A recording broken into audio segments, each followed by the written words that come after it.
చిన్నాయ్, నువ్వు రేపే ఢిల్లీ వెళుతున్నావు. వారం తర్వాత ఆ 25,000 నీకు అన్నయ్య పంపిస్తాడు. ఇదిగో నీ ప్రయాణపు ఖర్చులు 500. ఏంటి అన్నయ్య ఏమన్నాడా? అన్నయ్య ఆజ్ఞ అనుకో, నా రిక్వెస్ట్ అనుకో. ఇస్తున్నాను, తీసుకో. ఈ డబ్బు నీకెక్కడిది? యక్ష ప్రశ్న వెయ్యొద్దు. ఇస్తున్నా, తీసుకో. అంతేగాని ఎక్కడి నుంచి వచ్చాయి, ఎలా వచ్చాయని డీటెయిల్స్ మాత్రం అడగ. డబ్బులు నీకు ఎక్కడైరా? చెప్పానా, యక్ష ప్రశ్న నేను. ఎక్కడదా ఈ డబ్బు నీకు? అన్నయ్య చిక్కు చిక్కు. అదే ఈ డబ్బు ఎక్కడదా నీకన్నా అడుగుతున్నాను. చెప్పరా. అలా దబాయిస్తా ఉంటానే. నేను దొంగతనం చేసినట్టు, జోబులు కొట్టేసినట్టు. అయితే రౌడీ ఏం చేస్తాం, పాయించావా? నాన్న రౌడీని కాను. అయితే అప్పు చేసావా? అది చేయికి ఇది చేయికి ఇంతలో నీకు ఇంత డబ్బు ఎలా వచ్చిందిరా? ఏమిట్రా పెద్దోడా దబాయింపు? వాడు ఏం చెప్తే అది నిజం. వాడు ఎవరనుకుంటున్నావు? సాక్షాత్తు అన్నయ్య, ఇప్పుడు వివరాలు ఏమీ అడగద్దు.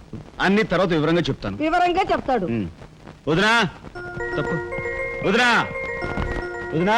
ఏం బాబు? ఇదిగో వదినా, అన్నయ్య కోరిక ప్రకారం నీకు పట్టు చీర, బంగారు నగలు. బంగారు నగలు? బంగారు నగలంటే బంగారు లాంటి గిల్ట్ నగలు.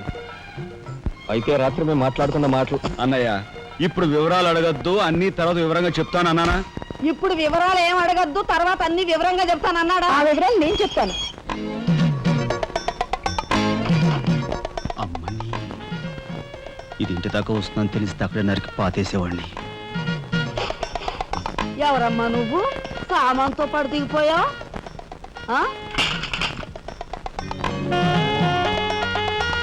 రావే, రఫ్ పడతా. Excuse me.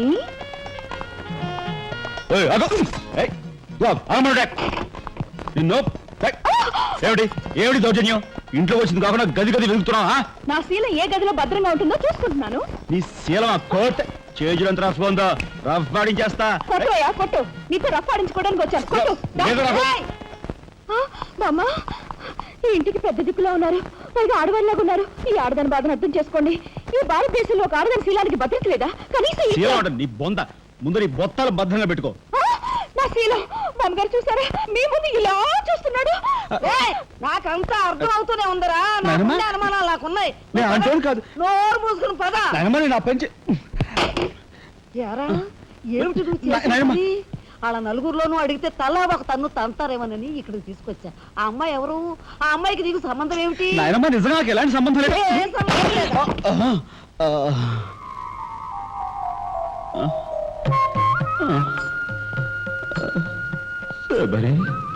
ఏం జరిగింది?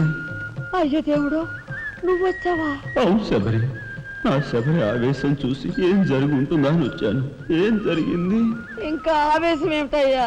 నీ అంశతో పుట్టిన నీ మనవడు ఏం చేశాడో చూడు. ఆ అమ్మాయిని ఎవరినో తీసుకొచ్చాడు. ఏనాడైనా మన ఇంటా అంటా ఉందా? శబరి, నువ్వు అనుకున్నట్టుగా చిన్నవాడు అలాంటి వాడు కాదే. నువ్వు అనవసరంగా ఆవేశపడలేవయ్యా అని సమర్థిస్తున్నావు. ఆ పిల్లవో నా శీలమో నీ రోడ్డును పడ్డా అంటుంది. ఇప్పుడు ఏ ఆధారం లేని ఆ పిల్లని మన ఇంట్లో పెట్టుకోవాలా అక్కర్లేదా?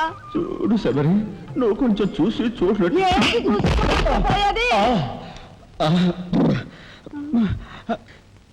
నాయనమ్మా, ఏం జరిగింది?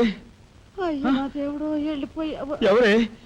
ఎక్కడికి పోయారే? అక్క, దిక్కు ముక్కు లేని ఆడదాన్ని, భద్రత లేని ఏ ఇంట్లోనైనా ఉన్నాననుకో, నా శీల రౌడీల పాలవదా?